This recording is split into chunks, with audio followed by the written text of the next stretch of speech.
दोबारा सुन लो। देखो, S orbital के लिए हमारे पास जो एल की वैल्यू होती है वो 0 होती है, एम की वैल्यू भी 0 होती है। तो इसका मतलब क्या है, यहाँ पे एक पर्टिकुलर डिस्टेंस हम न्यूक्लियस से ले तो जो प्रोबेबिलिटी है इलेक्ट्रॉन को फाइंड करने की वो सभी डायरेक्शंस में सेम है। क्यों? क्योंकि एस ऑर्बिटल नॉन डायरेक्शनल होते हैं और स्फेरिकल सिमेट्री होती है उनकी। क्लियर है? मतलब कोई एक्सिस नहीं है उसके लिए, हमारे पास स्फेरिकल शेप है उसकी। तो स्फेरिकल जिसकी होती है वो नॉन डायरेक्शनल होता है बेटा। ठीक है, तो हमारे पास एस ऑर्बिटल के लिए ये देखो, एस ऑर्बिटल की शेप कैसी हो गई बेटा? स्फेरिकल हो गई। और ये एक बाउंड्री सरफेस के अकॉर्डिंग, मतलब एक हम बाउंड्री ड्रॉ कर दें उसके अकॉर्डिंग यदि हम शेप देखें तो वो आपको इस तरह की दिखेगी कि यदि आप एक्स वाई और जेड प्लेन ले लो तो यहाँ पे ये हमारा एक्स हो जाएगा, ये हमारा जेड है और ये हमारा वाई है।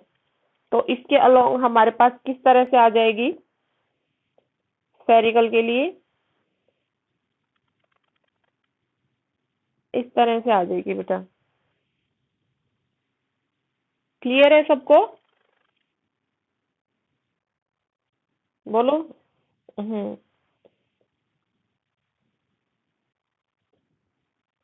ओके, ये हमारे एक्स के लिए हो जाएगी। एक्स वाई और जेड के प्लेन में यदि हम एक बाउंड्री सरफेस के अकॉर्डिंग वन एस ऑर्बिटल को दिखाएं तो वो आप इस तरह से दिखा सकते हो। ठीक है, अब बात आती है हमारे पास वन एस ऑर्बिटल को हम रिप्रेजेंट कर सकते हैं बाउंड्री सरफेस से। इसका मतलब क्या है? एक सॉलिड लाइन है, यहाँ पे सॉलिड लाइन है जो कि एक रीजन को एनक्लोज कर रही है जहाँ पे कि इलेक्ट्रॉन ने अपना मोस्ट ऑफ द टाइम वहां पे स्पेंड किया हो। यहाँ पे बाउंड्री सरफेस का मतलब क्या है बेटा? ये एक सॉलिड लाइन होती है जो एक रीजन को एनक्लोज करती है। कौन से रीजन को? जहाँ पे इलेक्ट्रॉन्स ने अपना मोस्ट टाइम स्पेंड किया हो। क्लियर है? ये हम वन एस की बात कर रहे हैं। ठीक है, मतलब उसने अपना सबसे ज्यादा टाइम वहां पे स्पेंड किया है, वो क्या हो जाएगा? उसका एनक्लोज रीजन हो जाएगा। उसको हम एक सॉलिड लाइन लाइन से रिप्रेजेंट कर सकते हैं। दूसरी बात अब जो आएगी वो आएगी, अब वन एस की बात तो हमारे पास हो गई खत्म। अब हम बात करेंगे टू एस की। टू एस के लिए यदि हम देखें, पता ही है ना तुम्हें, एक तो वन एस होता है, एक होता है टू एस। एस में दो ही possibility, one S, two S और थ्री एस, ये होते हैं। पता है ना तुम्हें? वन टू थ्री यहाँ पे क्या है बेटा? एन है, प्रिंसिपल क्वांटम नंबर है। वन टू थ्री फोर, कल लास्ट टाइम पढ़ाया था आप लोगों को। क्लियर है? हाँ, तो देखो, अब हम टू एस की बात करेंगे। टू एस के लिए हमारे पास क्या होगा? ये भी हमारा नॉन डायरेक्शनल होता है और स्फेरिकल सिमेट्री होती है इसकी। तो यहाँ पे क्या बोला है, बस इसका डिफरेंस हम कैसे दिखाएंगे वन एस वाले से, कि वो किस तरह से अलग है। जो हमारा टू एस ऑर्बिटल होगा ना बेटा, उसका जो इफेक्टिव वॉल्यूम और साइज जो होगा वो लार्ज होता है वन एस से। ठीक है, वो उससे बड़ा दिखाई देगा बस, और कोई वो नहीं है डिफरेंस इनमें। नहीं तो नॉन डायरेक्शनल और स्फेरिकल आपका वन एस भी है और टू एस भी है। डिफरेंस क्या है? जो इफेक्टिव वॉल्यूम या फिर उसको आप साइज बोल सकते हो, वो क्या होता है? लार्ज होता है। किसका? टू एस का वन एस ऑर्बिटल से। जो टू एस ऑर्बिटल होता है हमारा, उसके पास दो स्फेरिकल रीजन होते हैं जहां पे हम जो डार्क डार्क रीजन दिखाए हुए हैं इस पिक्चर में देखो, वो क्या है आपके? वो कौन से रीजन है जहां पे मैक्सिमम प्रोबेबिलिटी है इलेक्ट्रॉन्स की? क्लियर है? और इन दो रीजन्स के बीच में जो अंदर वाला सर्कल है वो आप एक रीजन दिखा रहे हो, उसके बाहर वाला जो दूसरा है जो कम ब्लैक है बेटा, वो आप दूसरा रीजन। तो यहाँ पे दो स्फीयर्स बन रहे हैं और इन दो स्फीयर के बीच में एक आपको व्हाइट व्हाइट लाइन जो दिख रही है, ये वाला रीजन, ब्लैक और लाइट वाले के बीच में जो रीजन है आपका, वो आपका क्या रीजन है? वहां पे जो प्रोबेबिलिटी है इलेक्ट्रॉन की वो क्या है? प्रैक्टिकली जीरो है। क्या है बेटा? जीरो है।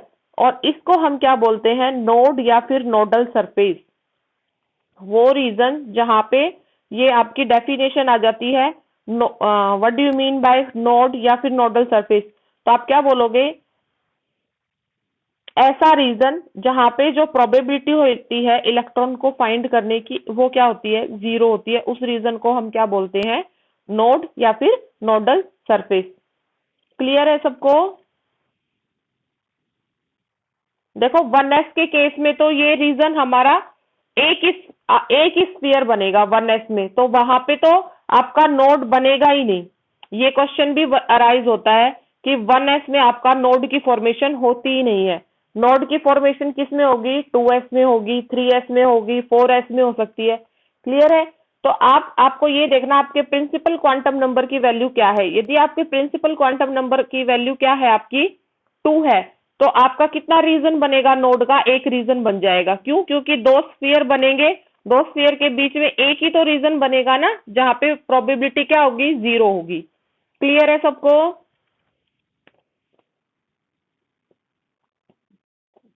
हाँ जी। अब देखो, ये बात करी है हमने बेटा 2s की, तो हम ओवरऑल यहाँ पे क्या बोल सकते हैं? जो आपका 2s ऑर्बिटल है वो डिफर होता है 1s ऑर्बिटल से। किसमें? Large in size and having a nodal surface. उसके पास उसका क्या होता है? नोडल सरफेस होता है और वो लार्ज होता है 1s से। क्लियर है? अब देखो 3s के लिए।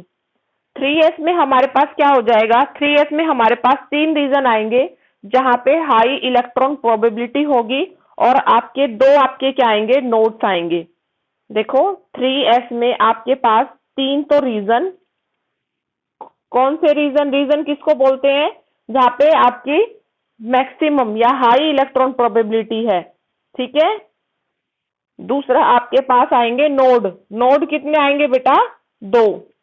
ये क्वेश्चन पेपर में आते हैं नंबर ऑफ नोड्स निकालने या फिर रीजन बताना कि कितने रीजन बनेंगे, किस ऑर्बिटल में कितना रीजन बनते हैं। ठीक है? तो यहाँ पे कितने बन जाएंगे बेटा? 3s के लिए देखो, अब जो बच्चे एडमिट हुए हैं ना क्लास में उनके लिए रिकॉर्डेड है। जो अभी कंटिन्यू थे यदि उनको समझ में नहीं आ रहा तो वो बताओ मुझे। अब मैं बार बार रिपीट करूंगी तो 40 मिनट का रन होता है बेटा टाइम हमारा, फिर वो आउट हो जाएगा। हाँ देखो हाँ 3s में आपके तीन रीजन बनेंगे। तीन रीजन बनेंगे तो आपके पास खाली जगह कितनी बच जाएंगी? दो बच जाएंगी। दो बचेंगी तो इसमें नंबर ऑफ नोड्स कितने आ जाएंगे? दो आ जाएंगे। क्लियर है ना? बोलो। इसमें तो कोई कैलकुलेशन भी नहीं करनी बेटा, सीधा बताना ही है। देखो अब दोबारा देख लो एक बार, मैं आपको दोबारा बता देती हूँ।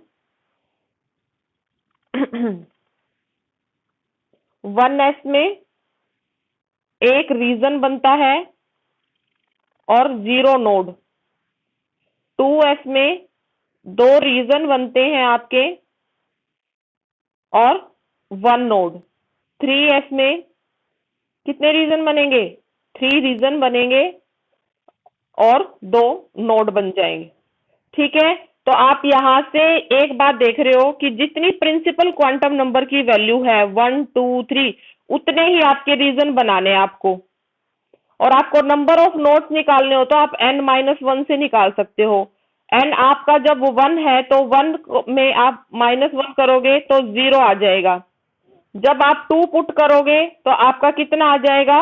1 आ जाएगा। और जब आप 3 पुट करोगे, 3 पुट करोगे तो आपका कितना आ जाएगा बेटा? 2 आ जाएगा। क्लियर है? n-1 से हम क्या निकाल सकते हैं? Number of nodes. ठीक है? अब बात समझ में आ गई? ओके, नेक्स्ट करवाऊं टॉपिक? नेक्स्ट चलो।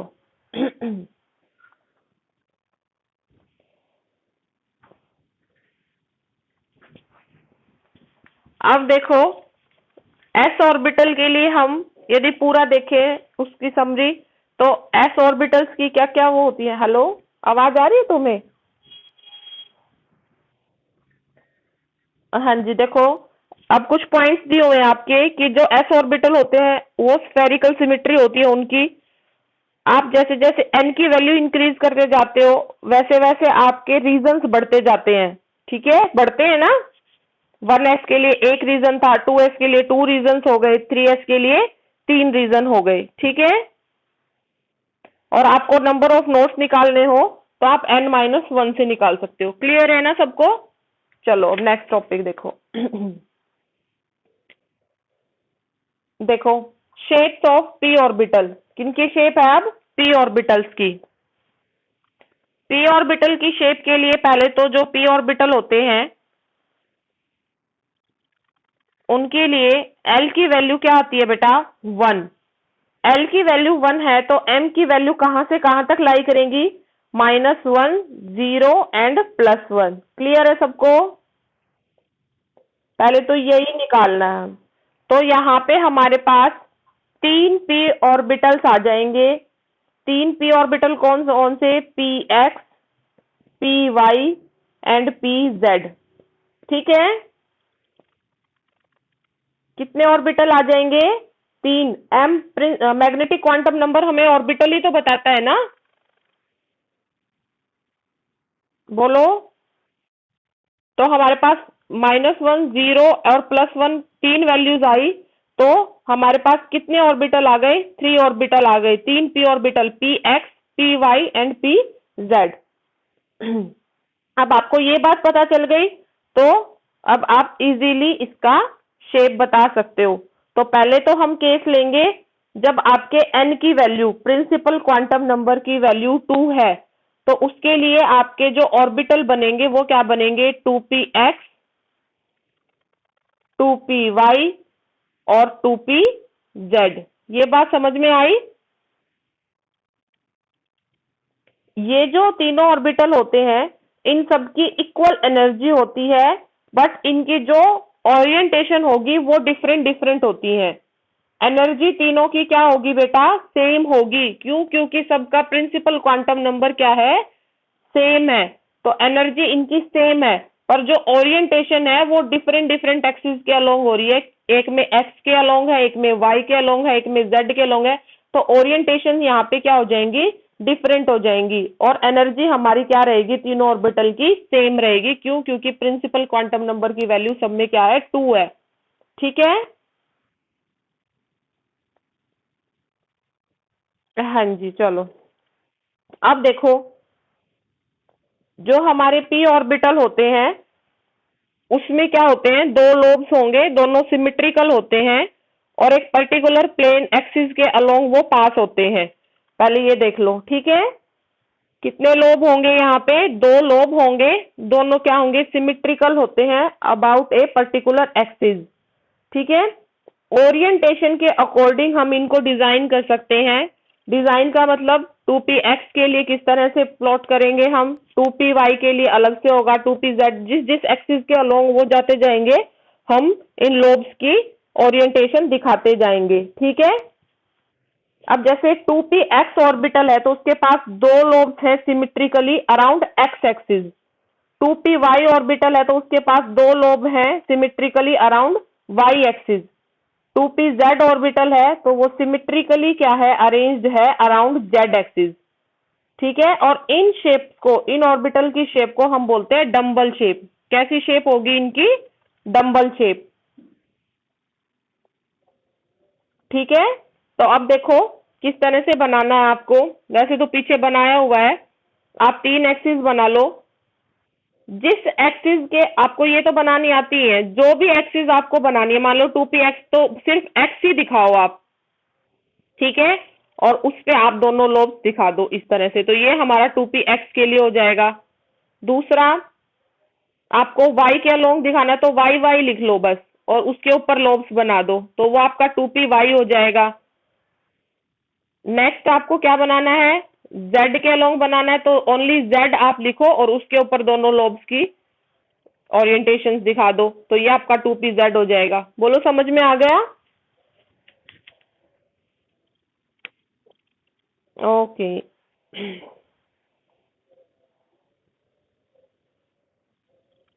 ठीक है, तो ये हमारी क्या है बेटा?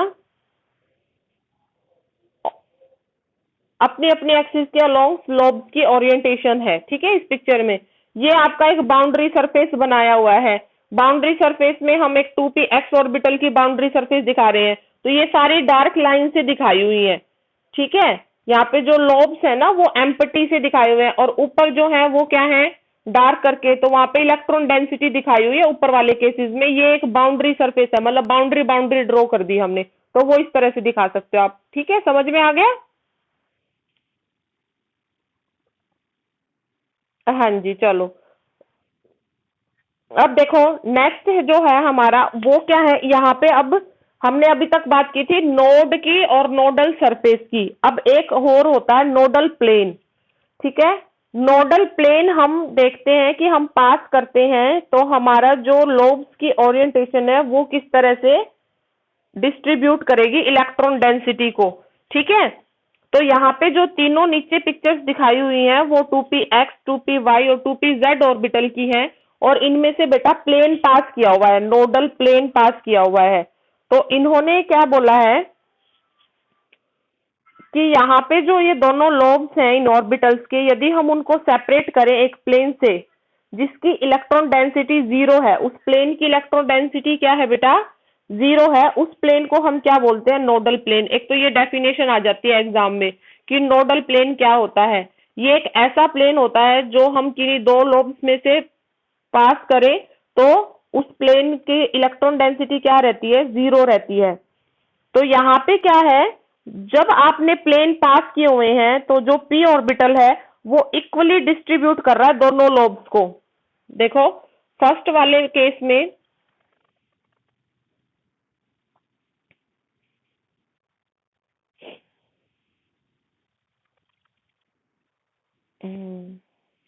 देखो किसी ने माइक ऑन कर रखा है, पीछे से आवाज जा रही। मेरी आवाज नहीं आ रही आपको?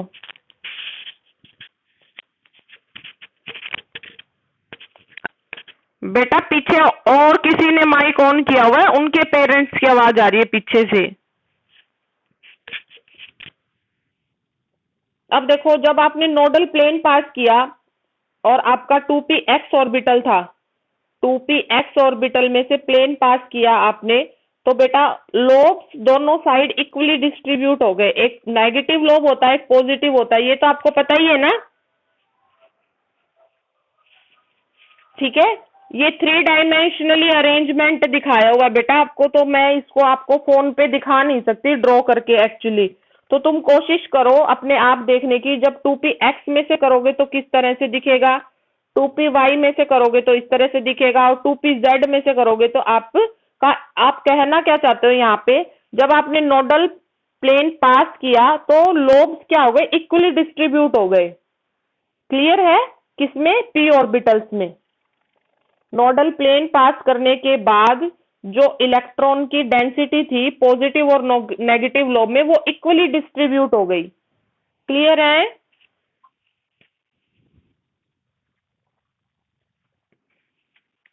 Probability of finding the electron in a particular p orbital is equal in both the lobes.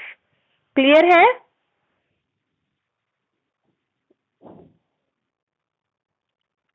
ठीक है बेटा। अब ये तो बात थी जब हमने 2p ऑर्बिटल की बात की, और सॉरी, जब आपका प्रिंसिपल क्वांटम नंबर 2 था तो आपके 3 ऑर्बिटल आ गए, 2p x, 2p y, 2p z। ठीक है, अब हम बात करेंगे जब आपके n की वैल्यू 3 हो जाएगी। आता एग्जाम में यही है 2p वाला, जब प्रिंसिपल क्वांटम नंबर की वैल्यू आपकी 2 रहती है, ये वाला कॉन्सेप्ट आएगा आपका पेपर में आएगा। तो ये वाले जो पिक्चर्स बनानी आई हुई है ना, ये आएंगी। 3s के लिए आपकी एक ही पिक्चर दिखाई हुई है बेटा,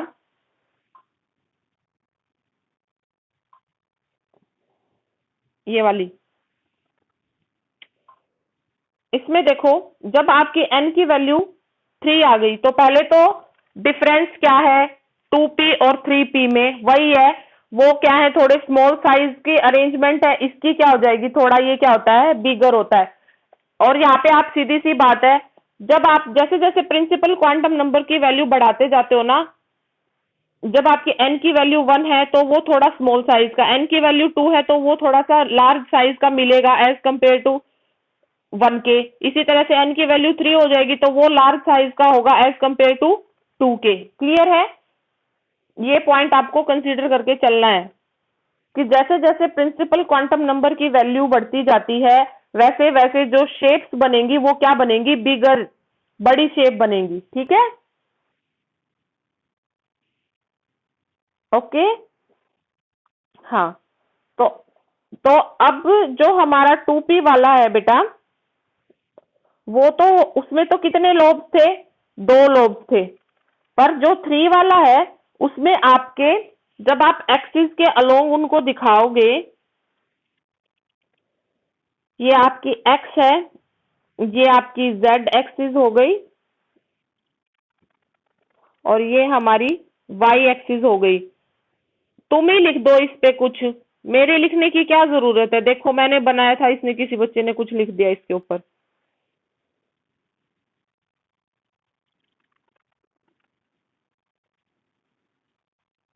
ये जेड हो गया हमारा। ठीक है,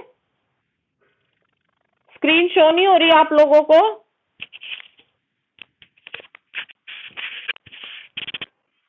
अच्छा, कई बच्चों का मैसेज आ रहा है स्क्रीन शो नहीं, फिर उनका नेटवर्क इशू है बेटा, मेरे पास से तो हो रही है बच्चों को।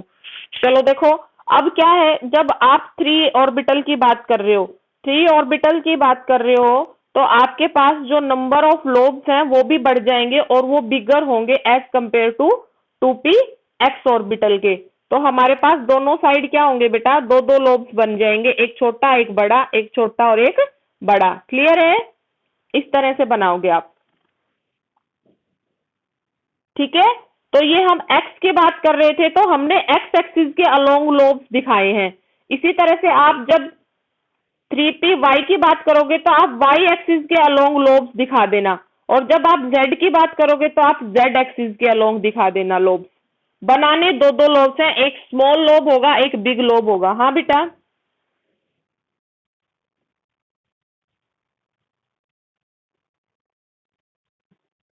बेटा मैंने ये अभी करवाया ही नहीं, अभी मैंने ये करवाया ही नहीं।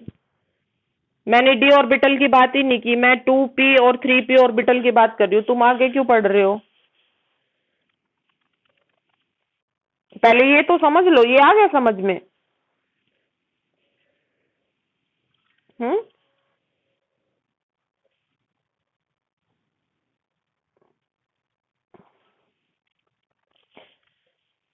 कोई बात नहीं, मैंने तुम्हें कहा, तुम्हें बीच में क्लास में कोई चीज समझ में नहीं आती ना तो तुम्हें मैं ये रिकॉर्डिंग दे दूंगी, उसमें तेरे को, तुम्हें सारी आवाजें सुनेंगी। ठीक है बेटा, उसमें कोई नेटवर्क इशू नहीं रहेगा। बीच में कुछ स्किप हो जाए तो मैंने तुम्हें बोला हुआ है कि आप लोग अपनी बुक ओपन करके रखो।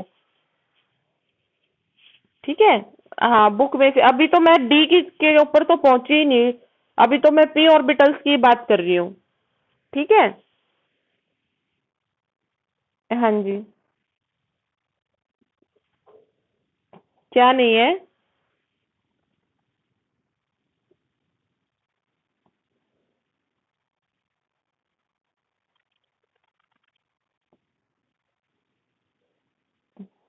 आपकी बुक्स में ये पेज नहीं है?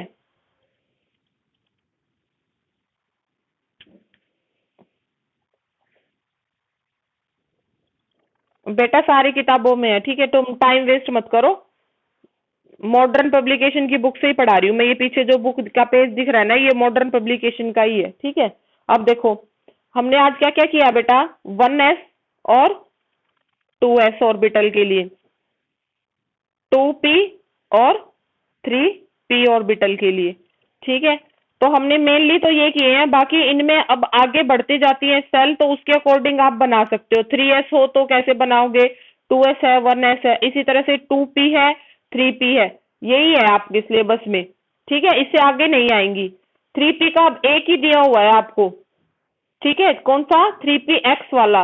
अब मैंने 3p y और 3p z का आपको कैसे बताया है कि आप उसी एक्सिस के अलोंग बस लोब बना दो, पर बनाने आपको 2 2 लोब है। 3 वाले के केस में आपको लोब 2 बनानी है। ठीक है, और 2p वाले में आपको लोब एक ही बनानी है, पॉजिटिव नेगेटिव वाली, बस एक पॉजिटिव की होगी एक नेगेटिव की होगी। 3 वाले में आपकी क्या बनेंगी, दो दो लोब बनेंगी ईच साइड। ठीक है, ये ध्यान रखना है आपको। अब बोलो आगे करवाऊं? बोलो बेटा, आगे करवा दूं?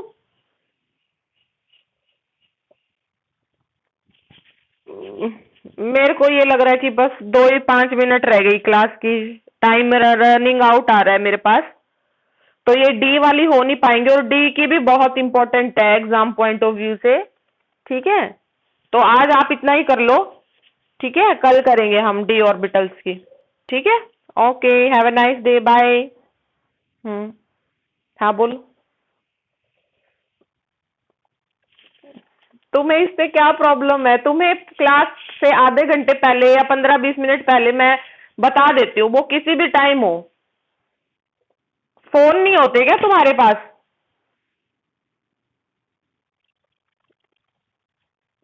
नहीं, कोई फिक्स टाइम नहीं है किसी भी टीचर का। कोशिश हम करते हैं कि हम उसी टाइम ले लें, पर नहीं हो पाता, कई बार नेटवर्क इशू हो जाता है, घर से भी हो जाता है, कॉलेज से भी हो सकता है। तो तुम ऐसे बोलते हो ना मैडम फिक्स टाइम कर दो, तो वो तो पॉसिबल नहीं है कि फिक्स टाइम कर दो। तुम बस ये सोचो कि हमारी क्लास पूरे दिन में आ रही है कि नहीं आ रही, डेली। ठीक है, उस चीज पे ध्यान रखो आप। और आपके फोन वाला इशू है तो भाई अपने पेरेंट्स को बोलो कि फोन दिलवा दे तुम्हें। हाँ, क्या? प्रैक्टिकल्स की अभी कोई नोटिफिकेशन नहीं है, जब होगी तो आप लोगों को बता देंगे। ठीक है, क्योंकि केमिस्ट्री के प्रैक्टिकल ऐसे तो होंगे नहीं कि तुम देख लो, स्पेसिमेन रख दिया और देख लिया तुमने। वो तो आपको आपके हाथ से करने पड़ेंगे। ठीक है, तो वो उनकी अभी कोई नोटिफिकेशन नहीं आई कि प्रैक्टिकल्स होंगे कि नहीं। मैंने तुम्हें एक नोटिफिकेशन दे रखी है कि ये चैप्टर खत्म होने के बाद आपका टेस्ट होगा। ठीक है, वो बात याद रखना आप।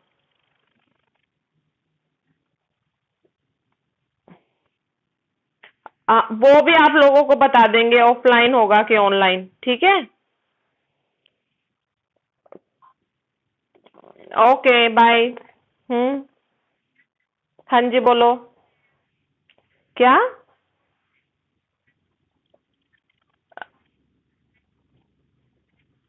अच्छा, ठीक है बेटा, पासवर्ड भी, ठीक है, पासवर्ड भी बता देंगे। ठीक है, ठीक है बेटा, ओके, बाय।